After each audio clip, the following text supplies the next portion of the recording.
अगर आप भी इंग्लिश ग्रामर सीखने की शुरुआत करने जा रहे हैं तो पर्सनल प्रोनाउन सबसे इंपॉर्टेंट टॉपिक में से एक टॉपिक हो सकता है। तो आइए जानते हैं पर्सनल प्रोनाउन होता क्या है। पर्सनल प्रोनाउन किसी व्यक्ति, जानवर, स्थान या किसी वस्तु की जगह पे इस्तेमाल होने वाला वो शब्द है।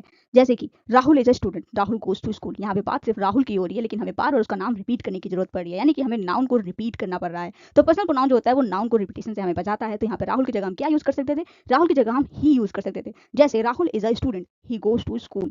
तो आइए जानते हैं पर्सनल प्रोनाउन को जो है वो 3 भागों में बांटा गया, यानी 3 कैटेगरी में बांटा गया है उसे। सबसे पहला है हमारा फर्स्ट पर्सन, जिसमें आता है आई और वी। सेकंड है हमारा सेकंड पर्सन, जिसमें सिर्फ आता है यू। और थर्ड पर्सन है ही, सी, इट, दे। ओके, इन तीनों को हम बारी बारी से एक एक करके समझते हैं आगे आने वाले स्लाइड्स में। पहला है हमारा फर्स्ट पर्सन। फर्स्ट पर्सन में हमारा आई और वी आता है। जब भी हम अपने लिए बात करते हैं, खुद के बारे में बात कर रहे होते हैं, अपने बारे में बात कर रहे होते हैं, वहां पे हम फर्स्ट पर्सन का यूज करते हैं, जैसे आई और वी। तो यहाँ पे सेंटेंस है आई एम अ टीचर, मैं एक टीचर हूँ। वी आर फ्रेंड्स, हम फ्रेंड्स हैं।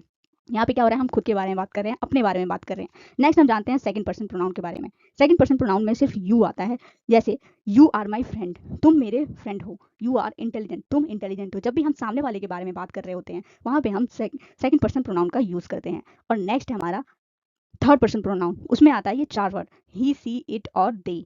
इसका एक एक सेंटेंस में यहाँ पे लिख के रखा है मैंने। He is a good boy, she is a teacher, it is a beautiful day, they are playing football. अगर आपको नहीं पता ही, सी, इट, दे कब यूज करना है, तो आगे आने वाली स्लाइड में हम वो भी जान लेंगे।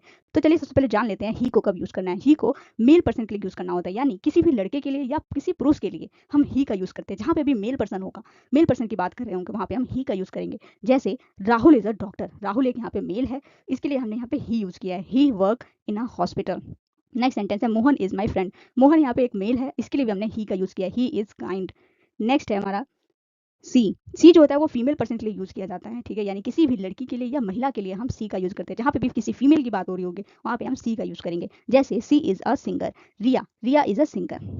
ठीक है, तो यहाँ पे क्या है? रिया एक फीमेल है, इसके लिए हमने सी का यूज किया। सी सिंग्स वेल, वह अच्छा गाती है।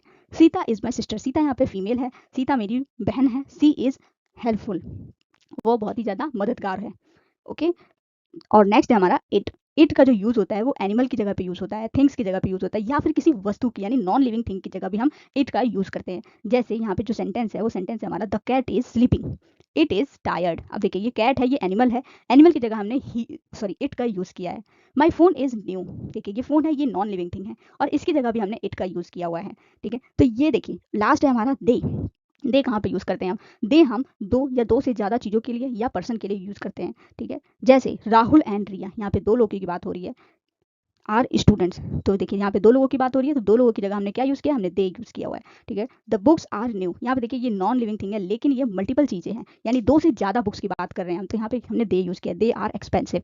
ठीक है, तो देखिए ये कुछ टेबल है, एक ही फ्रेम में टेबल दिया गया है जो आपको याद करने में हेल्प करेगा। जैसे राहुल, राहुल यानी किसी भी पुरुष के लिए हम ही का यूज करते हैं। सीता यानी किसी भी महिला या लड़की के लिए हम सी का यूज करते हैं। डॉग या किसी वस्तु के लिए हम इट का यूज करते हैं। राहुल एंड सीता यानी 2 या 2 से अधिक लोगों के लिए या चीजों के लिए हम दे का यूज करते हैं। आगे बढ़ते हैं और देखते हैं कुछ कॉमन मिस्टेक्स जो अक्सर बच्चे करते हैं। ये देखिए Rahul and me are friends, यहाँ पे जो ये सेंटेंस है, यहाँ पे ये सेंटेंस बिल्कुल ही गलत है। क्यों? क्योंकि राहुल जो है वो हमारा सब्जेक्टिव केस है और जो मी है वो हमारा ऑब्जेक्टिव केस है। अब ये सब्जेक्टिव केस क्या होता है, ऑब्जेक्टिव केस क्या होता है, ये आगे आने वाले वीडियोज में हम समझेंगे। लेकिन तब तक के लिए जान लेते हैं कि अगर हमें इस सेंटेंस को करेक्ट करना है तो इन दोनों जगह पे हमारा सब्जेक्टिव केस होना चाहिए। और मी का जो सब्जेक्टिव केस होता है वो क्या होता है? वो होता है हमारा आई। तो सही सेंटेंस होगा Rahul and I R friends. Next sentence है मी एम हैप्पी। अभी मैंने बताया जो मी है वो हमारा ऑब्जेक्टिव केस है, और जो सेंटेंस शुरू होता है वो सब्जेक्ट से स्टार्ट होता है। तो मी का जो सब्जेक्टिव केस होता है वो होता है हमारा आई। तो क्या होगा? I am happy. नेक्स्ट हम आगे बढ़ते हैं। अगर आपको पर्सनल प्रोनाउन समझ में आया तो ये यहाँ पे 4 क्वेश्चन दिए हुए हैं, जिसका आंसर आपको कमेंट में करके बताना है मुझे। ठीक है, चलिए, तो ये है कुछ इसके आंसर। अगर आपका आंसर भी सेम है तो कॉन्ग्रेचुलेसन, आपने पर्सनल प्रोनाउन सीख लिया है। ऐसे ही देखिए यहाँ पे कुछ टेबल है जिसमें आई का मतलब मैं होता है, वी का मतलब हम, यू का मतलब तुम या आप, ही मीन्स वह जो लड़कों के लिए यूज किया जाता है, सी का मतलब भी वह होता है लेकिन ये लड़कियों के लिए यूज किया जाता है, हमने आगे वीडियो में बात किया हुआ था। और इट जो होता है ये इसका मतलब यह वह होता है जो वस्तु और जानवर के लिए यूज किया जाता है, और दे का मीन्स होता है वी। ठीक,